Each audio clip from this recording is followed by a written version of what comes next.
by, I'd like to read some announcements before we start. On Saturday, March 14th, is the annual Mardi Gras event, as you may have guessed by looking around. The sanctuary is decorated for the annual event, and from 5:30 to 7:30 will be the crawfish boil and Zydeco dancing. And then from 7:30 to 11, the Bayou Brothers will be playing. You can get tickets online at seaside.org.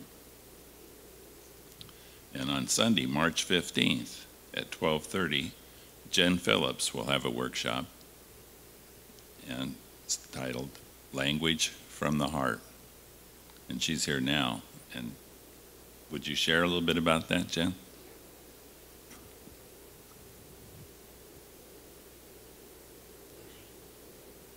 Hi, everybody. So, as some of you may know, we are currently in the season for nonviolence, which is a yearly event celebrating the philosophies and lives of Gandhi and Martin Luther King. It is in honor of these two peace leaders, as well as a remarkable man by the name of Marshall Rosenberg, the founder of a compassionate language called nonviolent communication, who recently made his transition, that I invite you to join me in an afternoon of fun this Sunday at 12:30 right after service, as we explore and identify the different ways that our language can unintentionally hurt those we love and transform it to a more heart-driven and connective bridge between ourselves and others. I will teach you how to hear and speak with compassion and show you the way to more connected and harmonious relationships. Please join me in making the Season of Nonviolence a year-long event, one conversation at a time. Hope to see you there. Great. Sounds great. Yeah.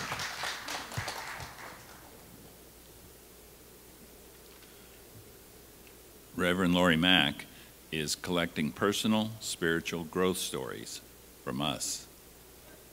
And she would like you to donate these stories of inspiration, relationships, demonstrations, career, health, and then she'll work them into her practicing the presence experience here, and probably anonymously.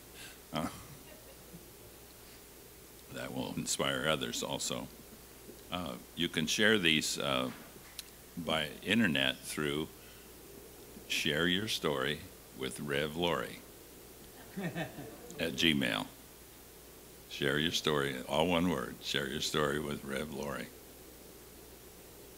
gmail.com.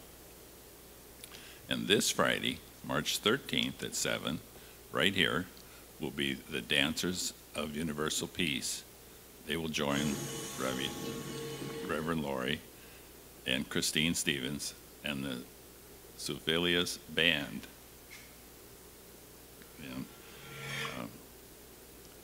And now we get to enjoy a little short video of that. Please enjoy. From the beginning of time, sacred movement, song, and story have brought people together. The dances of universal peace are part of this timeless tradition, using simple music, lyrics, and movements to touch the spiritual essence within ourselves and to bring us together with others in communion and celebration. These dances originated in the late 1960s with Samuel Lewis, a Sufi teacher and Zen master, who also studied deeply in the mystical traditions of Hinduism, Judaism, and Christianity. From his rich life experiences, Lewis began to envision and create the dances as a dynamic method to promote peace through the arts, believing that if people could gather to eat, dance, and pray together, the world could find peace. From those early days in his original body of about 50 dances, the tradition now embraces more than 500 dances celebrating the world's spiritual traditions. Since their beginning, the dances have spread throughout the world, from Europe to Australia, Japan to South America. Dance events and retreats take place in retreat centers, schools, churches, prisons, parks, and a multitude of other venues, including Canyonlands National Park in the United States.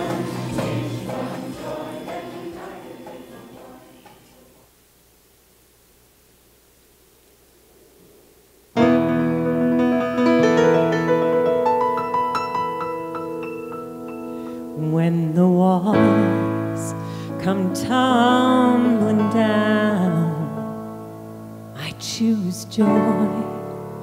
I choose joy. When the world stops spinning round, I choose joy. I choose joy.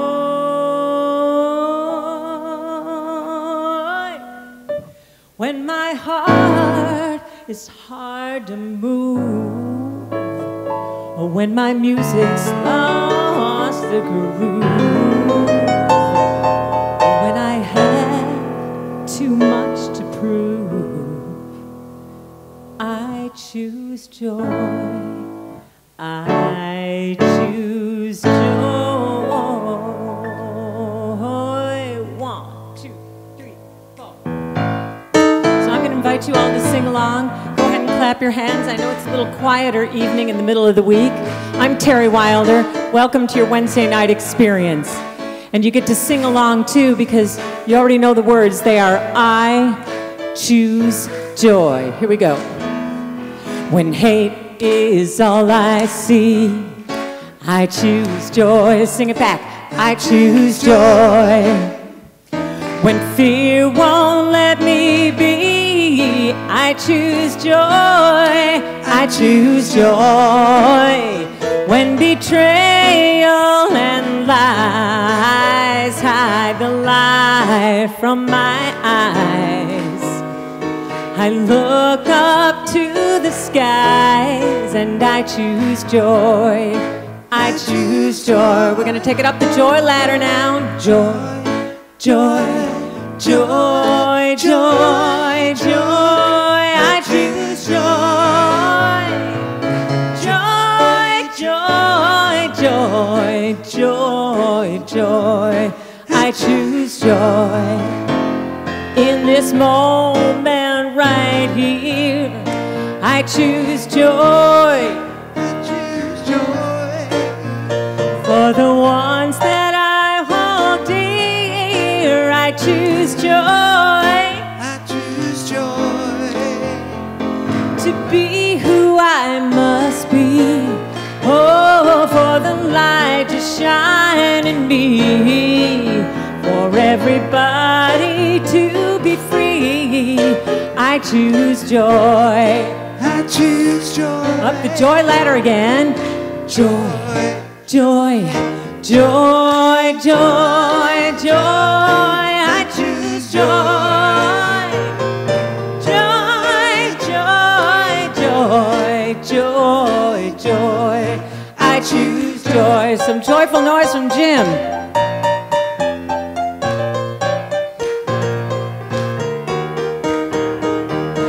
The dance floor is open.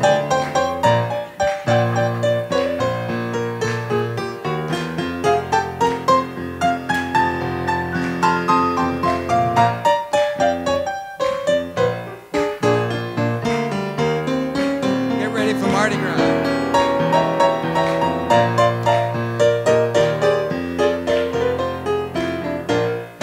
All right, keep that rhythm going. I need your help. I find a stable ground, peace and hope abound. I hear a sweeter sound, the chains have come unbound. Love is all around when I choose joy. Oh, in this moment right here, I choose joy. I choose joy. For the ones that I hold dear, I choose joy. I choose joy. To be who I must be. Oh, for the light to shine in me. For everybody to be free, I choose joy. I choose joy. And everybody will be free when I choose joy. All together, sing it with me.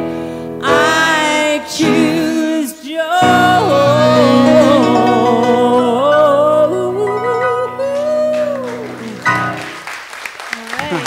Terry. Thank you, Terry. Bianchi. righty. Beautiful. Thank you so much. That was exciting. Well, welcome. That was a great song because we are in Mardi Gras season here in the sanctuary, as you can tell. Tomorrow we're going to be celebrating the dances. On Saturday we have the annual Mardi Gras party. And don't forget to wish Reverend Christian Sorensen a happy birthday that day. And then we have our Sunday celebration on Sunday. So welcome to Practicing the Presence. My name is Reverend Lori McMacken. And we come together as one to lift you up, to allow you to expand and grow in your spiritual awareness, and to tap into that field of infinite possibilities, infinite potentiality. And as you know, this is a candle lighting service. And tonight when you light your candle, I invite you to give gratitude for something that you are creating in your life at this point. So as you come forward and light your candle, I'm going to invite you to do so now. Terry and Jim will lead us in a chant as we practice the presence together.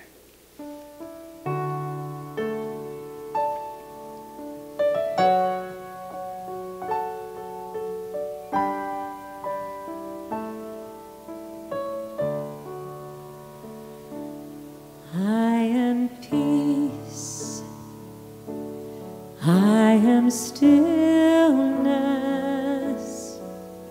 I rest in perfect love. I am one with awareness. I breathe in perfect love.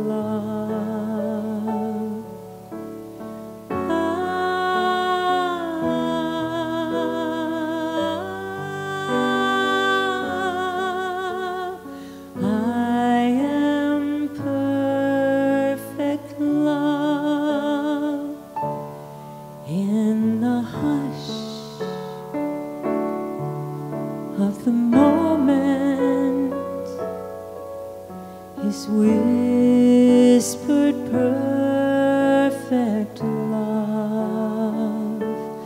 I am one with the presence.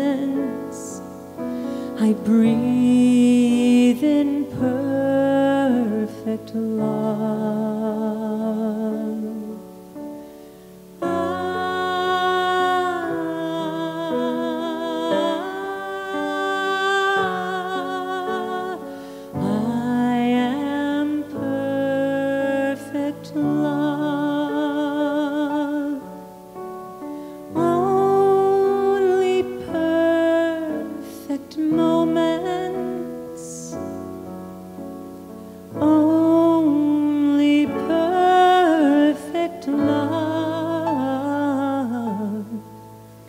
Into peace, into stillness,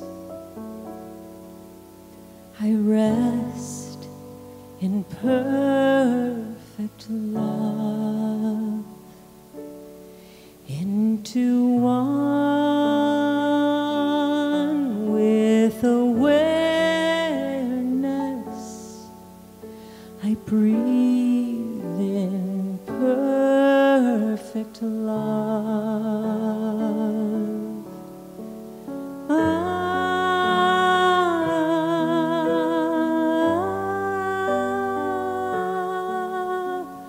I am perfect love.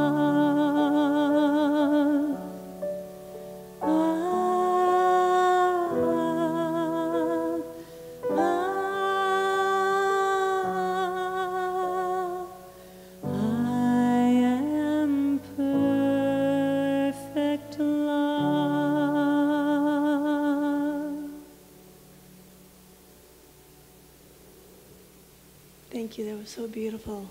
I invite you to close your eyes and to go within. For this is the time that we come together as one to commune with the presence of God.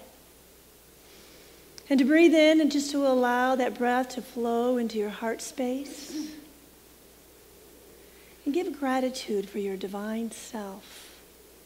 And allow this feeling of gratitude to emanate throughout your whole body as Terry leads us in a gong meditation.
So in between the balance of intention and surrender, I open to and I allow what wants to be revealed in this very moment. For it is the art of allowing.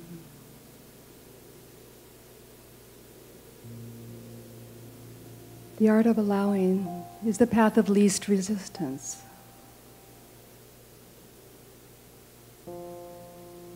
Allowing what wants to be seen, felt, and heard, opening up to the one life, the one mind, the universal presence, that infinite spirit that is within each one of us. For it is the same life force that created the planets and unfolds each individual life here in this room in its own perfection and unique way. For we are each a vibratory pattern in the universe.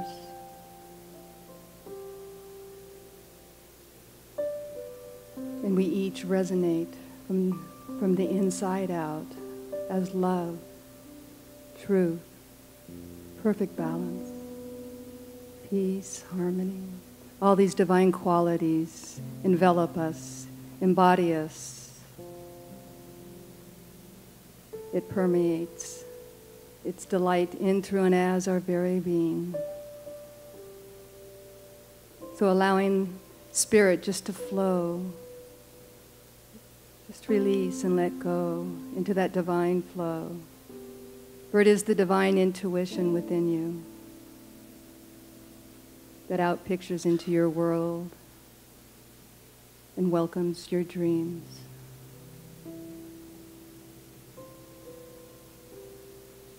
So I know the life of self-realization moves in, through, and as Reverend Lori McMacken's life. For I know she enriches all the lives that she comes in contact with. So knowing that this service unfolds in its own perfection, allowing the grace, allowing the spirit to be the love, the light, the truth of who you are. For if you love life, life certainly will love you back. And so it is. Good evening. My name is Kay Samuelson. I'm a master practitioner here at Seaside. And my reading for this evening is from Esther Hicks, and it's the law of deliberate creation. It's the art of allowing. The art of allowing is your vibrational alignment with Source. Every relationship is eternal, and once it has been established, it is a part of your vibrational makeup forevermore. And that is your powerful now presence, where all that you have become converges with all that you are now becoming. You hold the power to create.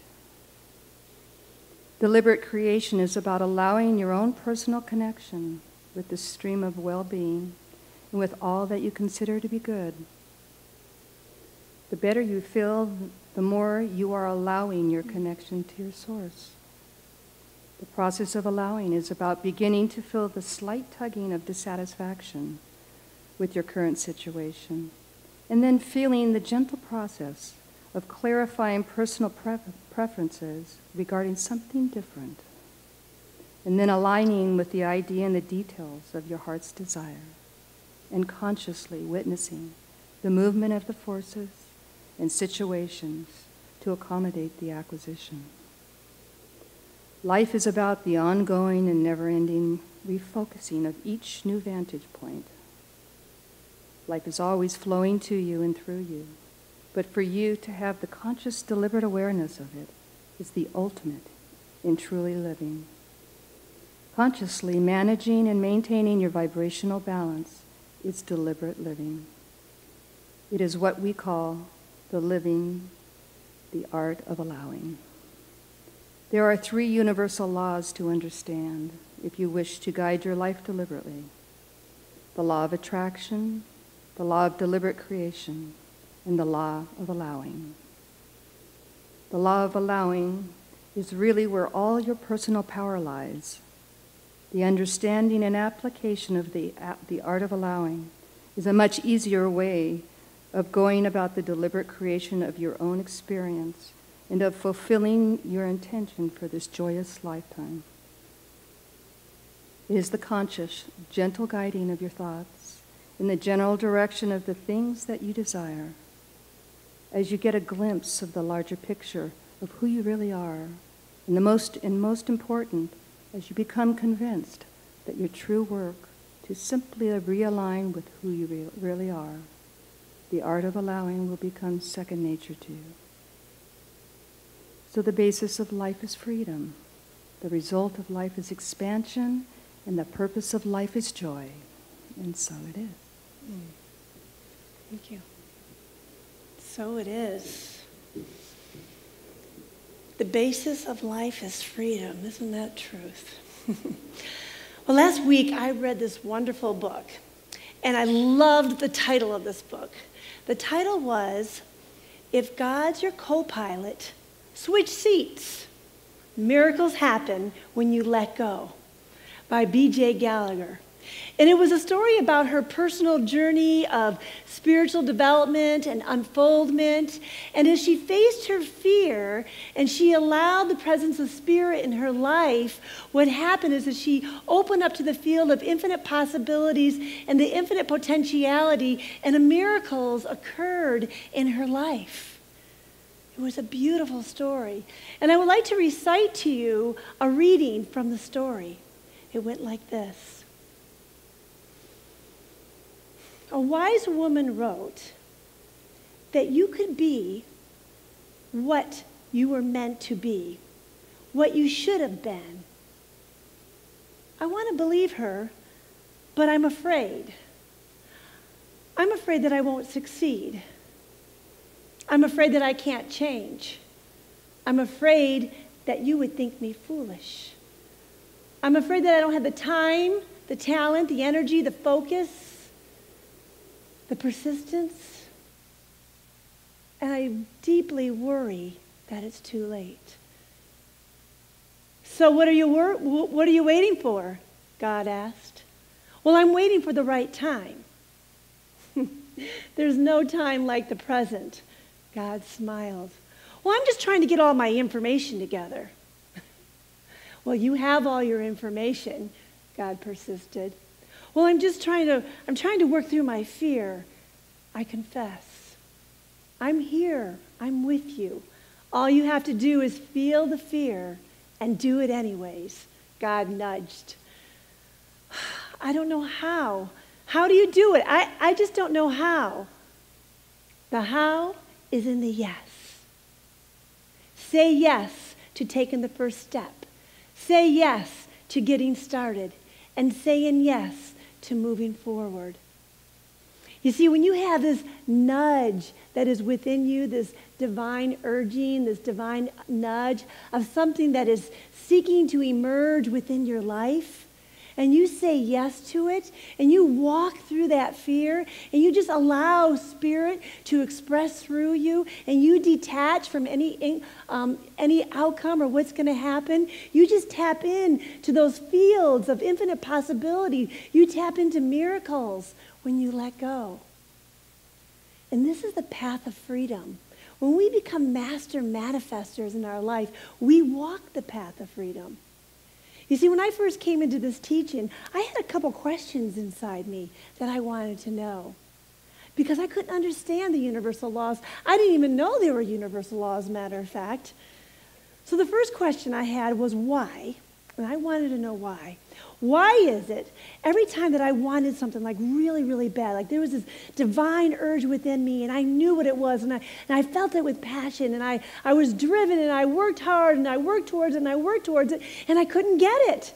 And it was like I was hitting my head up against the wall. Why wasn't I getting what I wanted? And it wasn't until I threw in the towel, I got really mad, I walked away, I stood and I cried in the corner. And then when I was over myself, I came back into the playing field. And when I totally forgot about it, guess what happened? Spirit gave me what I wanted. But not my way. Not how I was going to get it and who I was going to get it from that I planned. No, it was God's way. And my second question was, why is it when, I just wanted something. Oh, that job would be nice, but it's no big deal. Bam, I got the phone call and I got the job. Why? I didn't understand. I was ignorant of the universal laws, and I would suffer. I would bang my head up against the wall every time I wanted something, and I would suffer. You know what the Buddha says? All suffering is due to attachment, right? So when I came in here in this teaching, I learned that you can become the master manifester of your life. You can heal your life just by understanding and knowing how to work the universal laws. And so one of the first classes I took, like most people here, is the foundations class. And I was lucky enough that right away I learned about the kingdoms of consciousness. And if you don't know the kingdoms of consciousness, I'm just going to glaze through it because it is a workshop. But it's nice when you learn it because you recognize where you're at when you are manifesting something in your life. So the first kingdom of consciousness is the victim consciousness. And this is the lowest level that you can be in. And the victim consciousness thinks that everything is being done to me. Everyone's doing it, my job, my boss, my family, everyone's doing something to me. But when we give up this consciousness and we give up the shame and the blame and the regret, and we take responsibility for our life, we move into the second kingdom of consciousness.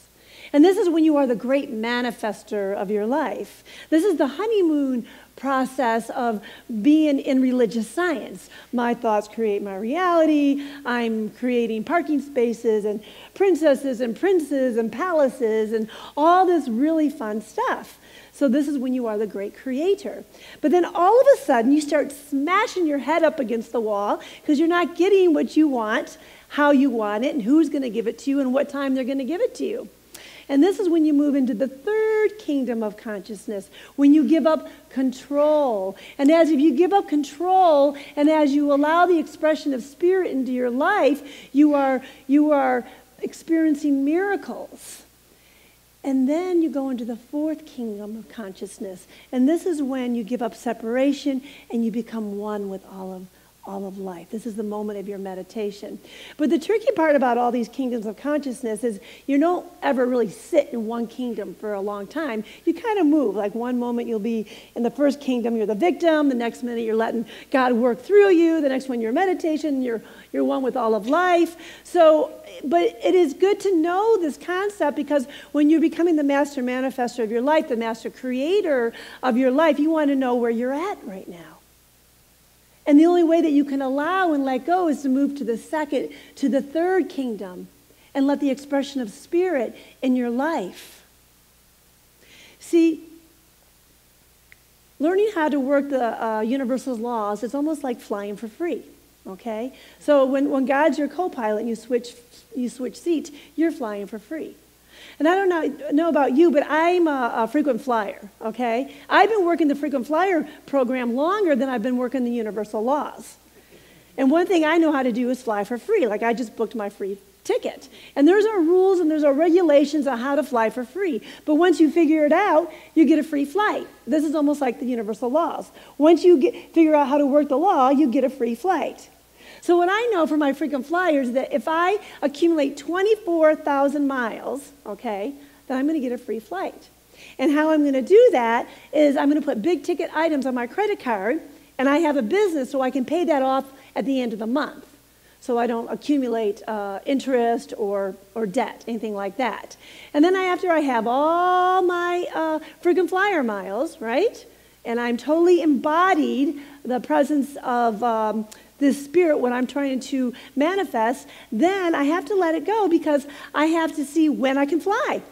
I can't fly when I want to fly with a frequent flyer miles. You know what I'm saying? You probably know, right? It's very tricky business. You go on there and it takes a couple hours to figure out when you can fly. So you have to give it up and you have to allow it to happen. But you get to fly for free. Now, there are blackout dates, okay?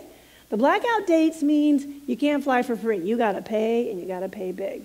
And this is something with manifesting, okay?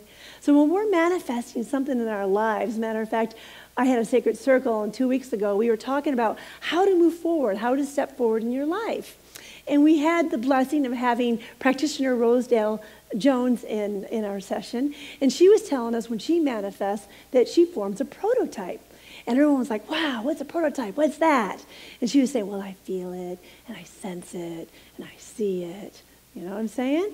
And so when you form this prototype in your life, you become the involution of spirit.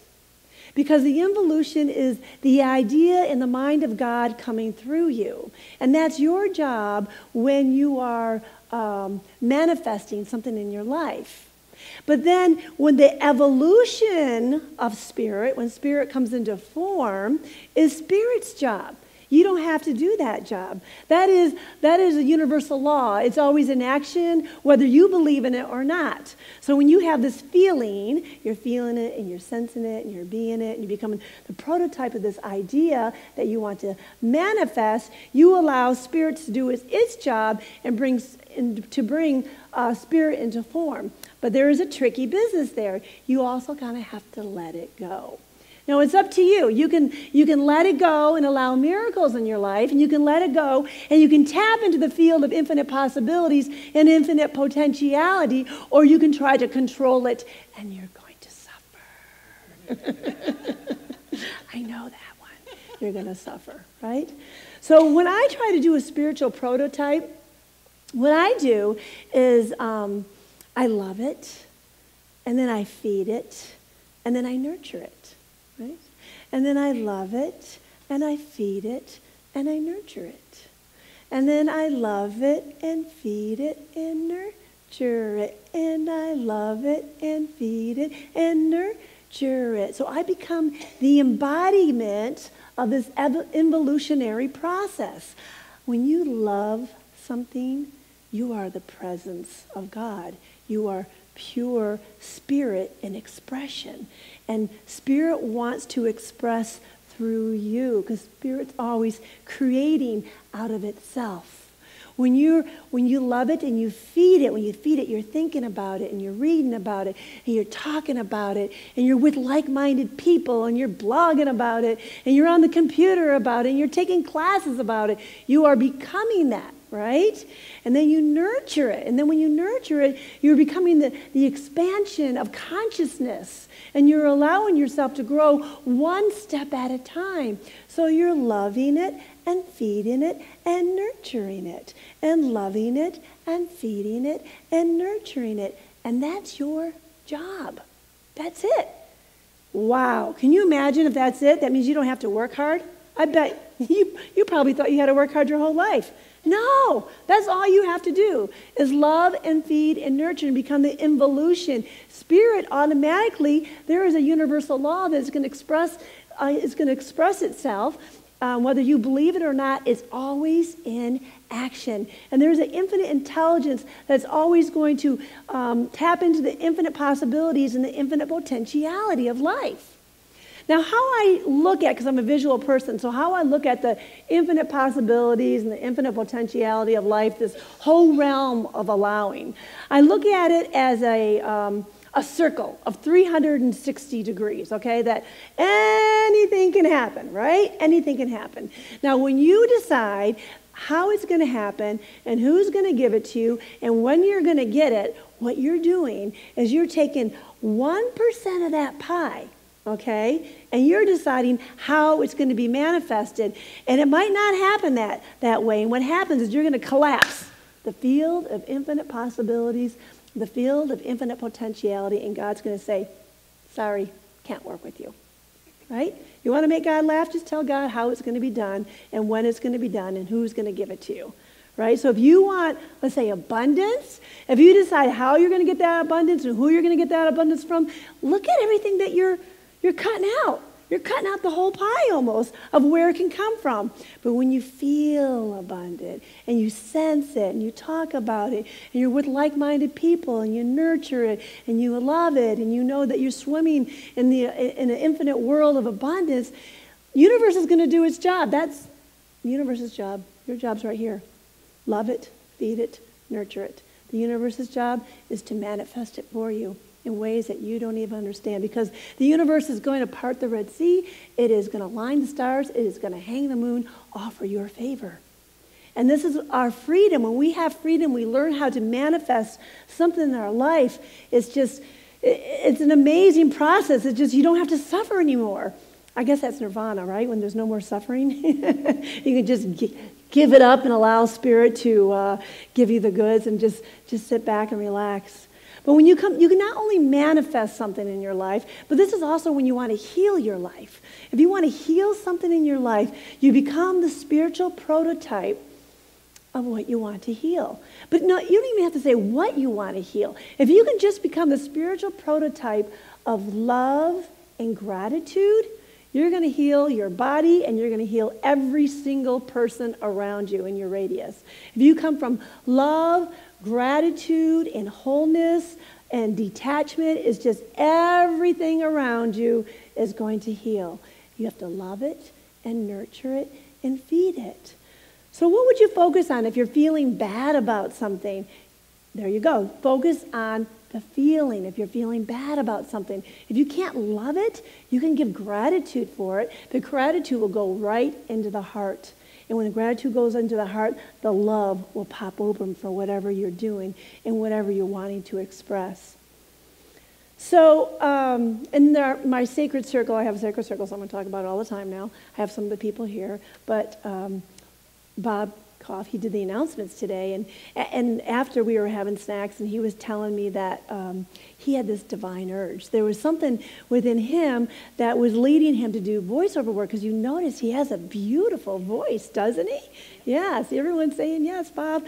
And so he took classes with Martha Kahn, who was here, I think, when I was here last time doing the announcements, and he was just telling me about it, and I just let it go, and I congratulated him, because he was loving it, feeding it, nurturing it, right? Loving it, feeding it, nurturing it. And then I was in spin class the next morning. I get up early in the morning to spin. That's when Spirit kind of speaks to me. It's like, you don't have an announcer for Wednesday. Why don't you just ask Bob? I was like, yes, this is perfect. Let go, let God, and just, you have no idea how things are going to happen for you. It's not your job to know. Spirit just speaks, and the right doors will open, the right place, the right situation. Everything opens up for you. This was a perfect demonstration. So on Friday, I'm really, really super excited about the dances coming here to Seaside.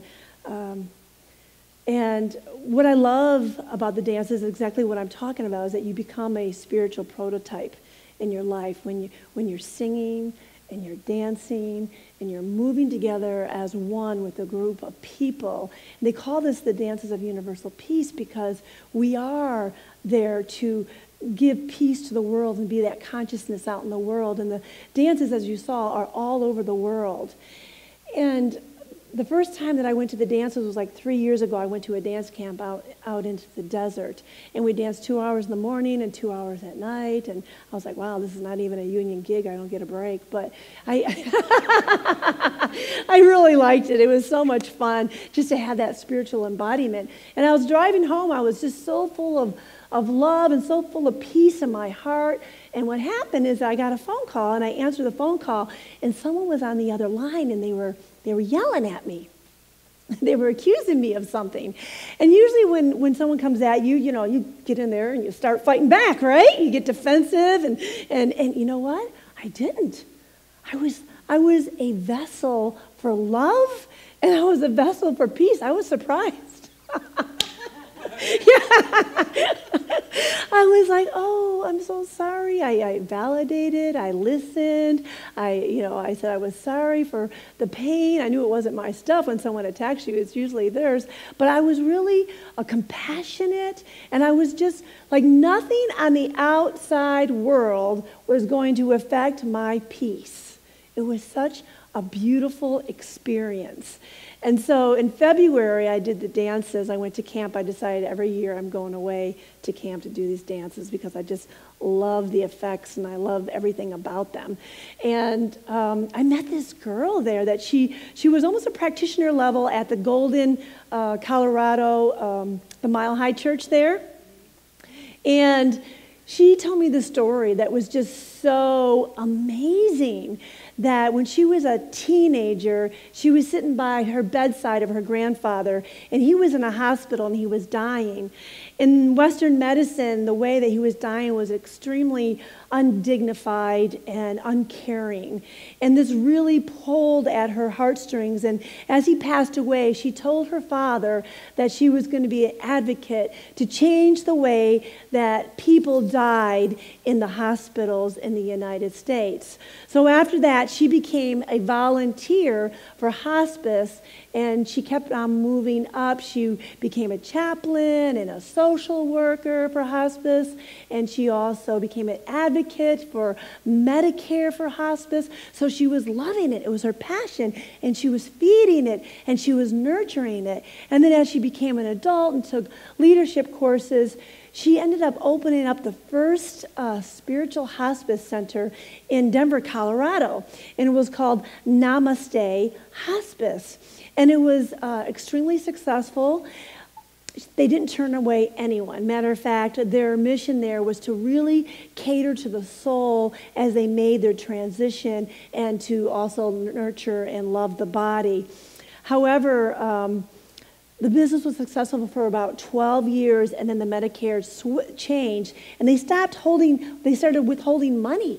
And so she had about $700,000 in debt from her vendors.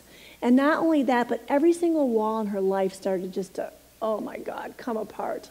Like she was getting a divorce, and her mother died, and she had cancer, and she was in this space of surrender. She didn't know what to do, and she went to the dances for the first time, and she had this amazing heart-opening experience, and this overwhelming feeling of peace and surrender. And she went and visited her father, and this was after the mother passed away, and they had these heart-opening conversations and relationships they weren't able to have in the past. And a series of events happened where she definitely became a prototype for peace and for love and for allowing, for truly detaching. She figured no matter what happened, she was going to be at peace. It didn't matter. And so last year in May, she had this opportunity to merge with another hospice company. And as they were in negotiation, what happened, that negotiation became extremely hostile. And she heard this loud intuition to get up and to leave the table. And of course, as she left the table, she's thinking, on the other hand, oh my God, what am I doing? I'm leaving everything.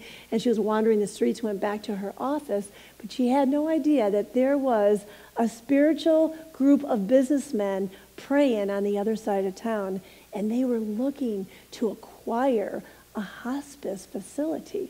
So she received the phone call right away when she went back to her office, and a month later, she sold the business for $2.5 million. And she is a free woman living in the Yucatan Peninsula. And she embodied the presence of God. She embodied the peace. She embodied that letting go. She did her job, and she allowed the universe to do its job. So when God's your co-pilot, switch seats. Miracles happen when you let go. So let's go within together. So as we go within together and recognize the power and the presence of God that is everywhere in its fullest, is that loving energy of joy and wholeness and oneness, I recognize that my life is the life of God. My life is that oneness and that wholeness and that goodness and that perfect expression of life. And as I know this for myself, I know this for each and every person in this sanctuary. And I know that each and every person, that they just love and they nurture and they feed and they love and they nurture and they feed that is which seeking to express through them right here and right now. And as they do that, they allow that expression of spirit, they allow the infinite possibilities, they allow the infinite potentiality to express those miracles in their life. And I release this into the law of mind, knowing that it is done, and so it is.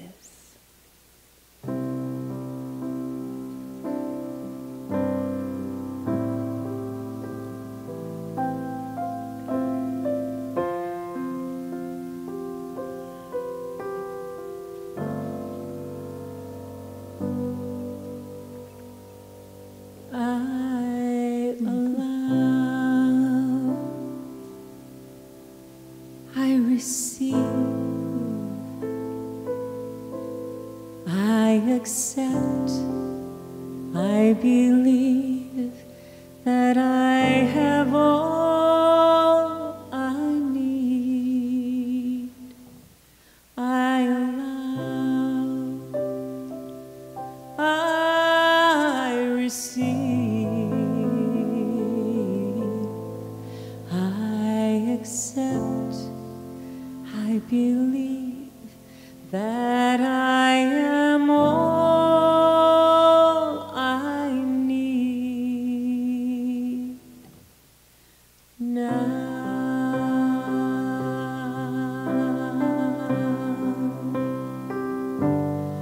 I allow,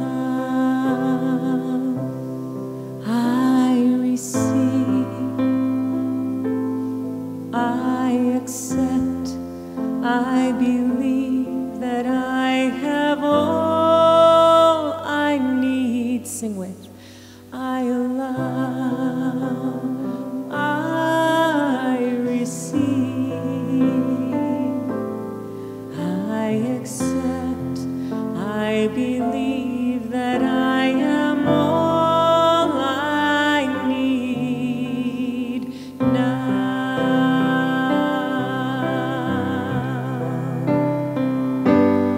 I allow, I receive, I accept, I believe that I have all I need. I allow, I receive,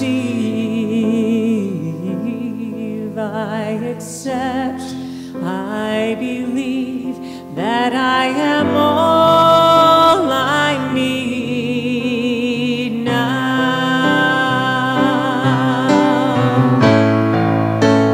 Oh, I allow,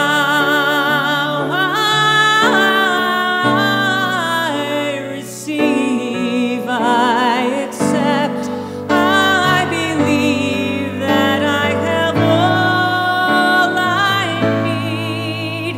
I allow, I receive,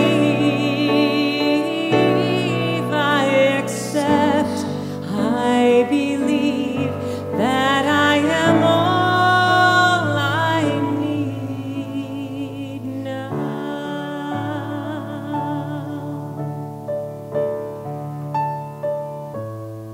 I allow, I receive, I accept, I believe that I have all I need. I allow, I receive, I accept, I believe that I am all I need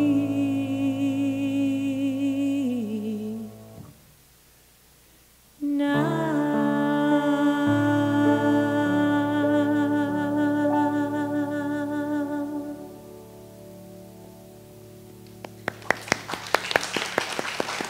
Thank you.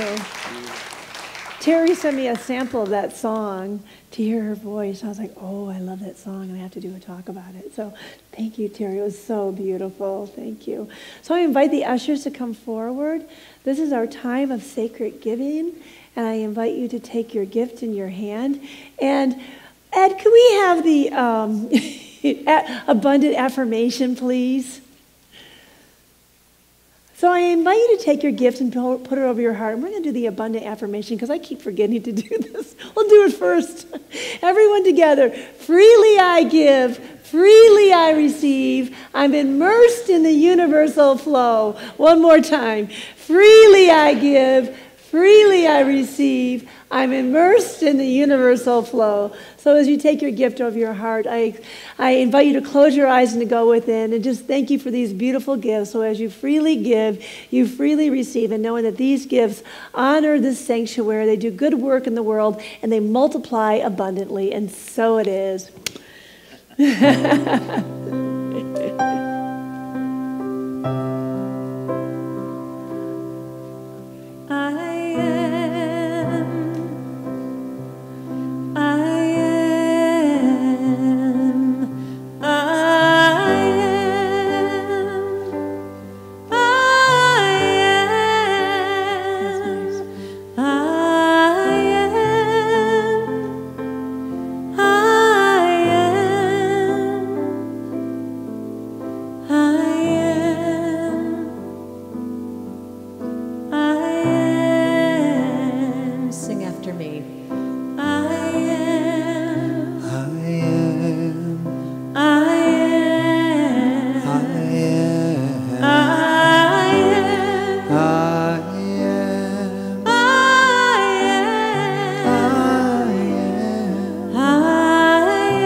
Thank you, Terry. Gorgeous. Beautiful. So this is the time in the service when we do a circle of love healing prayer. Well, I would like you to bring someone in mind and consciousness that needs a healing in your life. It could be yourself, could be a family member or a friend. And raise your hand and you can say their name, and as you speak their word into the circle of love, I would tap the Tibetan bell to acknowledge their presence. Robin. Terry.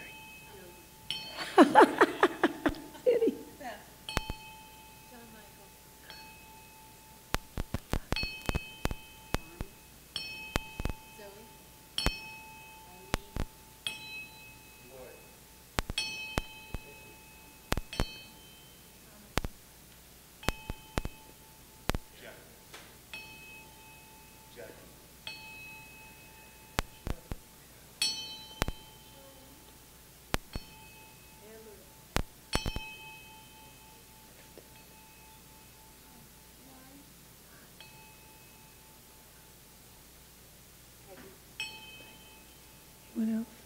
I'm going to bring my Aunt Kathy in here too.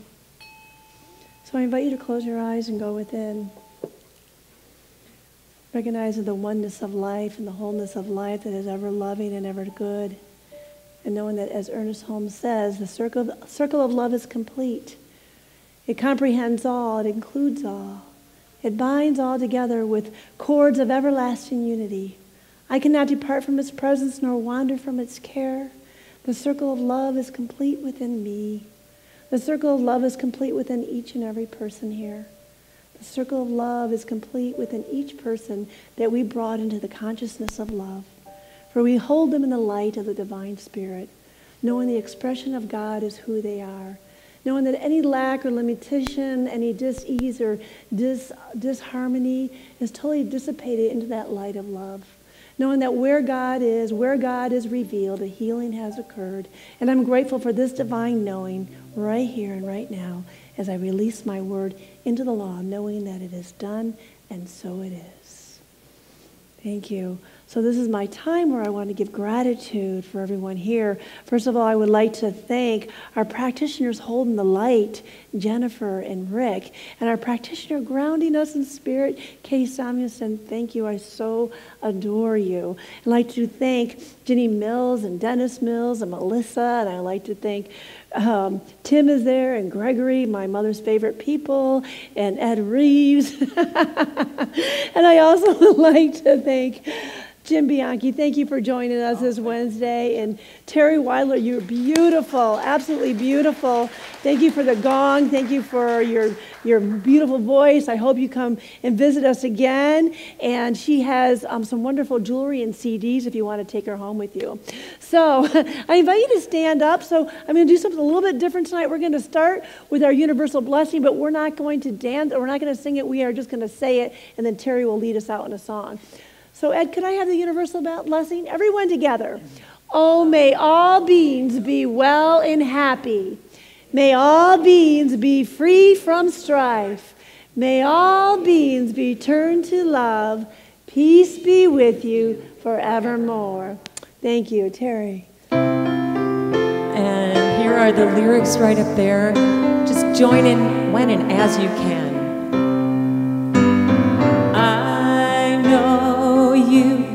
You are the light of God.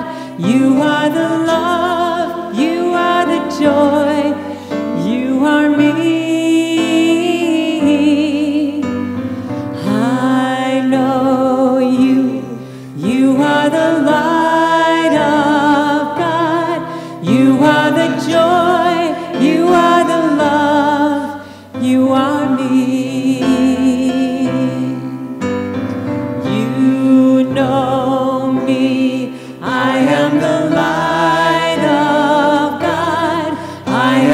Joy, I am the love, I am you. You know me, I am the light of God, I am the joy, I am the love, I am you.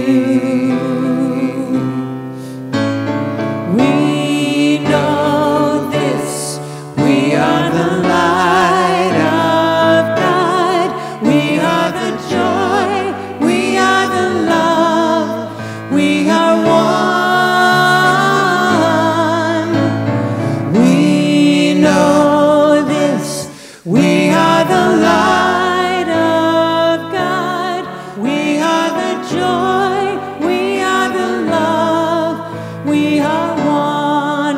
Joy, we are the joy, we are the love, we are one. Yes, Seaside, may you walk in peace. I love you. Thank you.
You